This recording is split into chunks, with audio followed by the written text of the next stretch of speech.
শুনলাম 46,000 টাকার হেলমেট নাকি 25,000 টাকায় বিক্রি হইতেছে। একটু দেখা দেন নসরু ভাইয়ের শপের পাশে তো অনেকদিন নসরু ভাইয়ের এখানেও যে আড্ডা দেওয়া হয় না। MT-15 এর পিছন ভিতরের ইঞ্জিনিয়ারের ড্রেন নাটের মধ্যে একটা ফিল্টার থাকে ছোট্ট, আর ব্যাপার স্যাপার আছে, এই জন্য এটা আমি নিজে কখনো রিস্ক নেই না। অন্যান্য বাইকে দেখা যায় খালি নাট থাকে, রিস্ক নেওয়া যায়, বাট এটা দক্ষ হাতছাড়া করা টাফ, মানে করাটা ঠিক না।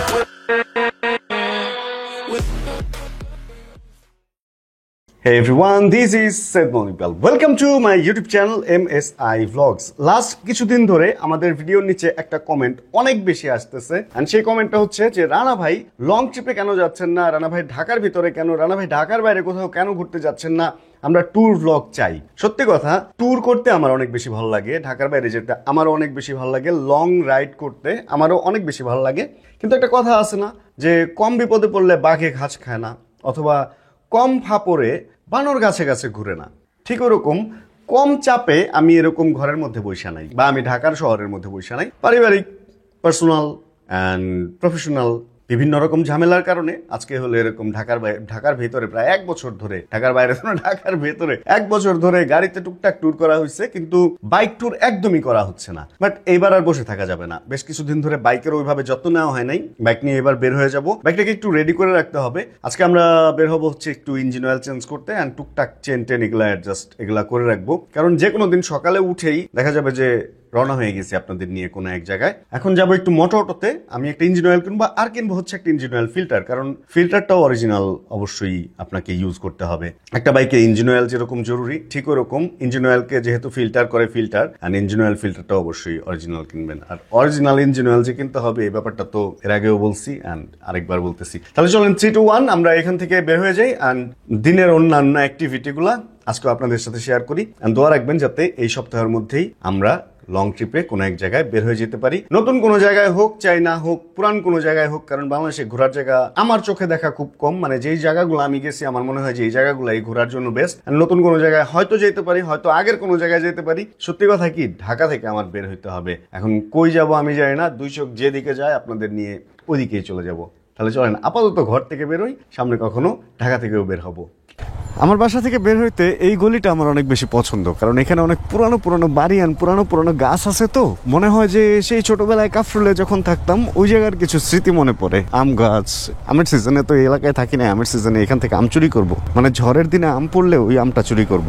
এখানে ঢিল মারলে বাড়ির মালিক আমারে ধইরা ফেলবে। যাই হোক, এই গলি থেকে বের হওয়ার চেষ্টা করি সবসময়, মানে এই গলি দিয়ে বের হওয়ার চেষ্টা করি, মেন রোড দিয়ে না গিয়ে, কারণ এই গলিটা এত ঠান্ডা, গরমের দিনেও ঠান্ডা থাকে। লাস্ট যখন সামারে এখানে ছিলাম তখন দেখছি। আর একটা জিনিস আপনাদেরকে দেখাই, এই রোডটা দিয়ে যখন আমরা বের হব তখন আপনি চাইলেও ওই পারে যাওয়ার জন্য রাইট যদি নিতে চান তাহলে অনেক ঘুরে আসতে হবে, আপনাকে অল্প একটু রং মারতেই হবে। এটা একটা টেকনিক্যাল ফল্ট বলা যায় না, এটাকে মানে ম্যানুফ্যাকচারিং ফল্ট এই রাস্তার। এই কাটাটা যদি আরেকটু পেছনে দিত ওই গলির ওইখানে তাহলে না সুবিধা হইতো। কি বুঝে কি দিছে কে জানে। আচ্ছা, এদিক থেকে ইউটার্ন নিয়ে ওই গলিতে ঢোকার জন্য দিছে, ওই গলি থেকে বের হয়ে এখানে আসার জন্য ওই পাশ দিয়ে মনে হয় ঘুরে আসতে হবে। ব্যাপারটা এরকমই সম্ভবত করছে, এই জন্যই এরকম করছে, হতে পারে। যাক, আমার বাসা থেকে মোটো হচ্ছে অনেক বেশি কাছে। চলেন আমরা উপরে যাই, গিয়ে দেখি আছে কিনা সবকিছু, থাকলে তো ভালো। আচ্ছা, আরেকটা জিনিস কিনতে হবে, আমি তো ভুলেই গেছি, আমার বাঞ্জি কর্ড কিনতে হবে। আগের যে বাঞ্জি কর্ড গুলা ছিল ওইগুলাতে একটু ঝামেলা আছে। পিছন থেকে কে যেন ডাক দিচ্ছে, এই কি খবর আপনার? লেজি বয়। আমি লেজি বয়, দেরি করে ফেলছি তো। জুতা খুলে প্রবেশ করুন।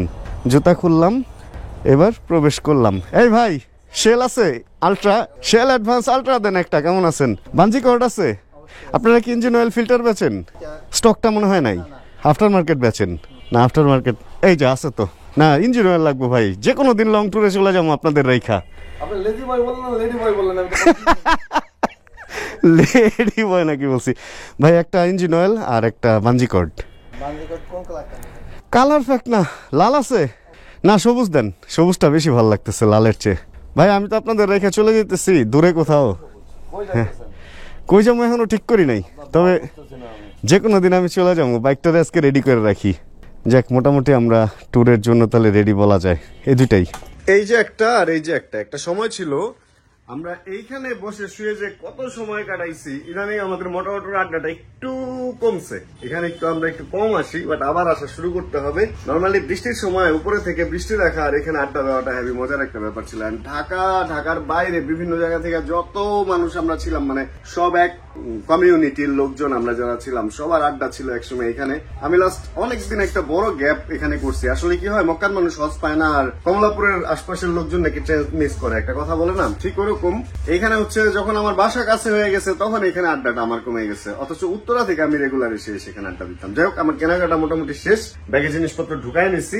এখন চলেন আমরা একটু আশপাশে কোন একটা গ্যারেজে যাই, বারেক মোল্লার দিকে, ইঞ্জিন অয়েল ফিল্টারটা স্টকটা লাগাবো। এখানে আফটার মার্কেট পাওয়া যায়, বাট আমি স্টকে বিশ্বাসী ইঞ্জিন অয়েল ফিল্টারের ব্যাপারে। চলুন তাহলে বেরোই।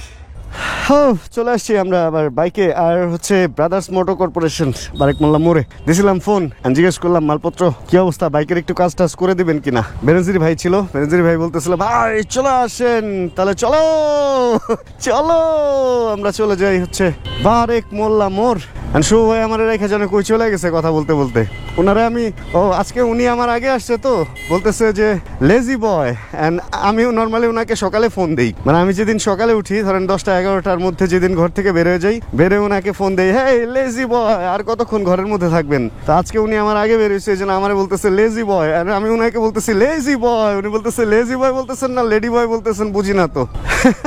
60 ফিট রোডটা দেখেন ফাঁকা থাকলে কিন্তু মোটামুটি ধুলাবালি ছাড়াই থাকে, যখন ভিড় ভাট্টা বাড়ে তখন ধুলাবালিটাও বাড়ে। এখন তো বলতে গেলে ধুলাই লাগতেছে না, কত ক্লিয়ার লাগতেছে রাস্তাটা। আরে ওয়াও, তো পুরা ওয়াও ওয়াও ওয়াও লাগতেছে ব্যাপারটা। এই বাইক ফেরিতে কে আছে? শুভ হয়তো বাইরে। বাইক ফেরি দেখি খালি হয়ে গেছে, ওদের বাইকই নাই, গরিব বাইক ফেরি। অল্প অল্প ধুলাবালি খেয়ে চলে আসছে হচ্ছে ব্রাদার্স মোটর কর্পোরেশনে।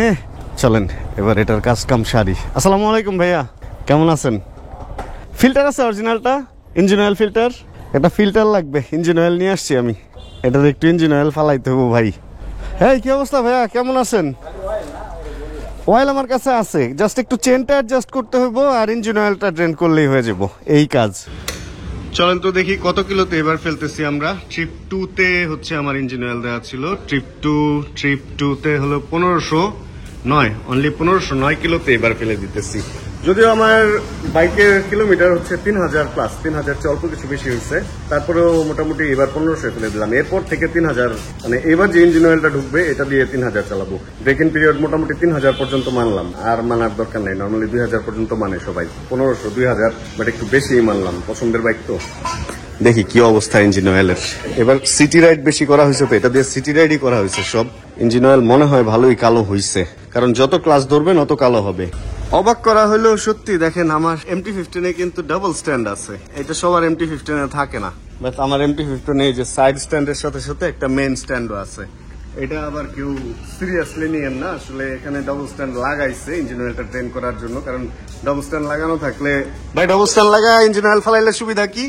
পুরো মোবিলটা পড়ে, ইঞ্জিন অয়েলটা পুরো একবার পড়ে যায় ইঞ্জিন থেকে, আর ড্রেন নাট খুলতে সুবিধা হয়, ড্রেন নাট খুলতে সুবিধা হয়, লাগাইতে সুবিধা হয়। আচ্ছা আচ্ছা, ভাই বলতেছে যে ড্রেন নাট খুলতে লাগাইতেও সুবিধা হয়, প্লাস টোটাল ইঞ্জিন অয়েলটা সুন্দরভাবে একদম ড্রেন হয়ে যায় আর কি। সাইড হইলে কিছু ভিতরে থাকার সম্ভাবনা থাকে। চলেন দেখি কি অবস্থা আমাদের ইঞ্জিন অয়েলের। MT-15 এর পিছন ভিতরের ইঞ্জিন অয়েলের ড্রেন নাটের মধ্যে একটা ফিল্টার থাকে ছোট্ট, আর ব্যাপার স্যাপার আছে, এই জন্য এটা আমি নিজে কখনো রিস্ক নেই না। অন্যান্য বাইকে দেখা যায় খালি নাট থাকে, রিস্ক নেওয়া যায়, বাট এটা দক্ষ হাতছাড়া করা টাফ, মানে করাটা ঠিক না। না মোটামুটি তো ভালোই আছে, দেখা যায় অতটা সমস্যা হয় নাই, কালো হয় নাই অতটা। দেখেন কত কিছু বের হয় এটার ভিতর থেকে, একটা ফিল্টার, নিচে বড় একটা নাট।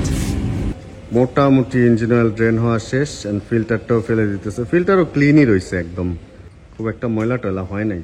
বাট তারপরে আমি যেটা করি, প্রত্যেকবার ইঞ্জিন অয়েলের সাথে ফিল্টারটা চেঞ্জ করে ফেলি, আর এখন তো অবশ্যই চেঞ্জ করতে হবে, কারণ এখন প্রতি 3000 একবার ইঞ্জিন অয়েল ড্রেন দিব। ভাই হচ্ছে ফিল্টারটা একটু ভিজায় নিতেছে, নর্মালি আমি ভিজাই না, বাট ভাইয়া বলতেছে ভিজায় উঠাবে আজকে, সমস্যা নেই, একই কথা, এভাবে দিলেও হয়। আর যদি এইভাবে ভিজায় না নেন তাহলে স্টার্ট দিয়ে থ্রটল না করে কিছুক্ষণ একটু রাখতে হবে, যাতে এখানে ইঞ্জিন অয়েলটা উঠতে পারে ফিল্টার পর্যন্ত। ব্যাস এবার হচ্ছে ঢুকে যাচ্ছে নতুন রক্ত বা নতুন ইঞ্জিন অয়েল। 850 ml নাকি 900 ml দিবেন? 900, টোটাল 900 যাবে হচ্ছে, কারণ হলো ফিল্টার চেঞ্জ করা হয়েছে। মেপে দিচ্ছে ভাই। ওকে, মোটামুটি আমার বাইক হচ্ছে এবার লং ট্যুরে যাওয়ার জন্য ফুলফিল রেডি। চেনে অ্যাডজাস্ট করে লুপ টুপ করে দেওয়া হয়েছে অ্যান্ড ট্রিপ টুটাকে আমার করে দিতে হবে 0, কারণ পরবর্তী হিসাব তো রাখতেই হবে। এবার ঘড়ির টাইম এনে চলেন আমরা এখান থেকে ভেগে যাই। ঘড়ি 4:04 অলরেডি বেজে গেছে। অ্যান্ড চলেন এক জায়গায় নিয়ে যাই আপনাদেরকে। নিয়ে যাই বলতে হচ্ছে এখানে প্রিন্স ভাই এক্সোমোটোতে নাকি হেলমেটের উপরে বিশাল একটা ডিসকাউন্ট চলতেছে। অ্যান্ড অনেকদিন এক্সোতেও যাওয়া হয় না, একটু ওদিকে যাই, আড্ডা টাড্ডা দেই। শুনলাম 46,000 টাকার হেলমেট নাকি 25,000 টাকায় বিক্রি হইতেছে। একটু দেখা দেন নসরু ভাইয়ের শপের পাশে তো অনেকদিন নসরু ভাইয়ের এখানেও যে আড্ডা টাড্ডা দেওয়া হয় না। আজকে তেমন আর কোনো বড় কাজ দিনের বেলা নাই, এই জন্য এখন আর বাসায় যাব না। এখন যেটা করব একটু ঘুরি, একটু ফিরি, এই তো। যাক, মোটামুটি ভাল লাগতেছে। আর বাইক স্মুথ হয়ে যায় ভাই, সত্যি কথা। মানে একটা ছোট্ট জিনিস দেখেন, ইঞ্জিন অয়েল চেঞ্জ অ্যান্ড যদি একটু লুপ টুপ করেন তাহলে বাইকটা সেই স্মুথ হয়ে যায়। অ্যান্ড ওই যেটা বলতেছিলাম, আচ্ছা আমি তো শেল অ্যাডভান্স আলট্রা ইউজ করি, এটা তো জানেন আপনারা। তো আপনারা এটা ইউজ করেন আর যেটা ইউজ করেন ভাই, অরিজিনাল ইঞ্জিন অয়েল ইউজ করেন অ্যান্ড অরিজিনাল প্রোডাক্ট ইউজ করেন। এটা খুব জরুরি একটা বাইকের ক্ষেত্রে। আচ্ছা, এই হলো এক্সোমোটো। অ্যান্ড ভিতরে কি প্রিন্স ভাই নাই নাকি? ফাঁকা ফাঁকা লাগতেছে, এই জায়গাটা এরকম কাত কেন? চলেন দেখি ভিতরে গিয়ে কি অবস্থা। চলে আসছি আমরা স্করপিয়ন এক্সোতে। এন্ড ভাইয়ার কাছ থেকে আমি একটু লিস্ট নিয়ে নিছি। ভাইয়া, সব হেলমেটে কি ডিসকাউন্ট চলতেছে আপনাদের? আলহামদুলিল্লাহ, প্রত্যেকটা হেলমেটে ডিসকাউন্ট আছে। সবচেয়ে দামি হেলমেট এখন কোনটা? 46,000 টাকাটা নাকি আরো বেশি আছে? 46,000 টাকা সর্বোচ্চটা। এটা 25,000 টাকা এখন। 30,000 টাকাটা 15, 20,000 টাকাটা 10, 28,000 টাকাটা 13, 16,000 টাকাটা 9। এটা সব থেকে কম নয়, মানে সর্বোচ্চ ডিসকাউন্ট। স্বপ্ন একটা ব্যাপার লাগতেছে। স্করপিয়ন এ শুধু ডিসকাউন্ট নাকি অন্য হেলমেটও আছে? এনজেডআই হবে, ফিব্রা হবে। ওগুলা কেমন ডিসকাউন্ট চলতেছে? ফিব্রা 50% প্লাস, 4700 টাকারটা 2000 টাকা। আর এনজেডআই এনজেডআই হচ্ছে আপনার যেগুলো 7,000 টাকা, ওগুলো এখন 3500 টাকা, এবং 27,500 গুলো 3800 টাকা। আরে ওয়াও ভাই, মানে একটু এটা প্রমোশন না করে পারতেছি না, কারণ এইরকম যাদের হেলমেট কেনার ছিল, মানে এরকম টার্গেট ছিল, ডিসকাউন্টে হেলমেট নিয়ে আনেন, কারণ এই অফার থাকবে না তো বেশি। আর মজার বিষয় হচ্ছে এগুলো একটাও ইন্ডিয়ান হেলমেট না বা অন্য কোনো ফালতু হেলমেট না। এনজেডআই হচ্ছে আপনার স্পেনের, স্করপিয়ন হচ্ছে ফ্রান্সের। স্করপিয়ন সবাই চিনেন। আর ভাইয়া, এই অফার কি আনলিমিটেড নাকি স্টক শেষ হলে শেষ? যতক্ষণ স্টক থাকবে ততক্ষণ আমাদের, বাট লিমিটেড স্টক, জলদি আসতে হবে, সাইজ থাকবে না পরে। আচ্ছা, মোটামুটি ভালো হেলমেট সাজায় রাখা হয়েছে। যাক, ভাইয়ের কাছ থেকে অনেক ইনফরমেশন নিলাম। এবার শুরু হয়ে আসতেছে, একটু আড্ডা টাড্ডা দেই, তারপর দেখি কি করা যায়। এক্সোমোটো থেকে বের হয়ে হচ্ছে বাইরে দাঁড়াইছিলাম। অনেক ভাই ব্রাদারের সাথে দেখা হয়েছে, অনেকক্ষণ আড্ডা টাড্ডা দিতে অলরেডি সন্ধ্যা হয়ে গেছে। বাইরে দেখেন একদম অন্ধকার, সব জায়গায় লাইট টাইট জ্বলে গেছে। আসছিলাম বাইক ফেরিতে, বাইক টাইক দেখতেছিলাম। আর এখানেরও বাইক কালেকশন মোটামুটি শেষ। এদিকে যে ফাঁকা হয়ে গেছে, জায়গা জমি খালি লাগতেছে, কিরকম ফাঁকা একটা ব্যাপার স্যাপার। এখন চলুন বাইকে উঠি। বাইকে উঠা একটু বাসার দিকে যাবো। বাইকে ওঠা যেতেই কথা বলি। সময়ের সাথে তালে তাল মিলিয়ে আমাদের 60 ফিট রোডের লাইটের আলো সম্ভবত আগের চেয়ে একটু বেড়ে গেছে। কিরকম সবকিছু একটু ক্লিয়ার অ্যান্ড ভিজিবল লাগতেছে। যাক, ভালো হয়েছে, লাইটের আলো একটু বাড়লে ভালো। আবার মাঝে মধ্যে আলো এগুলা কমে যায়। একদিন ওখানে দাঁড়ায় চা খাইতেছিলাম, হঠাৎ করে দেখি আলো কিরকম যেন কমতেছে, এরকম ভোল্টেজ ফল করে। যাক, সময় হচ্ছে এখন 6:06, আর আমার টুকটাক কিছু এডিটের কাজ আছে, এই জন্য আসলে বাসার দিকে রওনা হয়ে গেলাম। আজকে আর এখন আড্ডা দেয়া হবে না। টুকটাক কিছু ঝোট ঝামেলা ছিল এদিকে, ওগুলো সেরে ফেলছি এর মাঝখান দিয়েই। আর এবার বাসায় যাওয়ার পালা, এডিট করার পালা, আর আপনাদের জন্য ভিডিও রেডি করব। আর বাইক তো মোটামুটি রেডি এবার ট্যুরে যাওয়ার জন্য। এখন শুধু অপেক্ষা হলো কবে ভোর হবে এবং কোন ভোরে আমি রওনা হয়ে যাব। যে কোনো দিনের মধ্যে একটা ভোরে দেখবেন যে আমরা কোনো এক জায়গায় রওনা হয়ে গেছি। অ্যান্ড ওই ভিডিওটা করতেও আমার যেমন ভালো লাগবে, আশা রাখি আপনাদের দেখেও ওইরকমই ভালোটা লাগবে। আচ্ছা, চলেন সামনে দিয়ে যাই। এখন অন্ধকার গলিতে আর ঢুকতে ইচ্ছা হইতেছে না। ওই যে দিনে যেটা দিয়ে বেরোইছিলাম, সামনে মোটরপ্লেক্সের পাশ দিয়ে ওই গলি, বড় রাস্তা দিয়েই যাই। যাক, তাহলে আজকের ভিডিও থেকে এইখানেই বিদায় নেই। হোপ রাখতেছি ভিডিওটা আপনাদের ভালো লাগছে। যদি ভিডিওতে কোনো কিছু ভালো লাগে প্লিজ একটা লাইক দিয়ে দিন। চ্যানেলে যদি নতুন হন প্লিজ সাবস্ক্রাইব করে আমাদের ফ্যামিলি মেম্বার হয়ে যান। জানাবেন কে কোন জায়গা থেকে ভিডিও দেখছেন। অ্যান্ড যতক্ষণ পরবর্তী ভিডিও নিয়ে আবার আমি না আসতেছি, ততক্ষণ ইনশাআল্লাহ আমরা থাকবো ভালো, আমরা থাকবো সুস্থ, এবং ইনশাআল্লাহ আমরা সবাই করতে থাকবো chill bro. Check the mic and make sure it sound right, boy.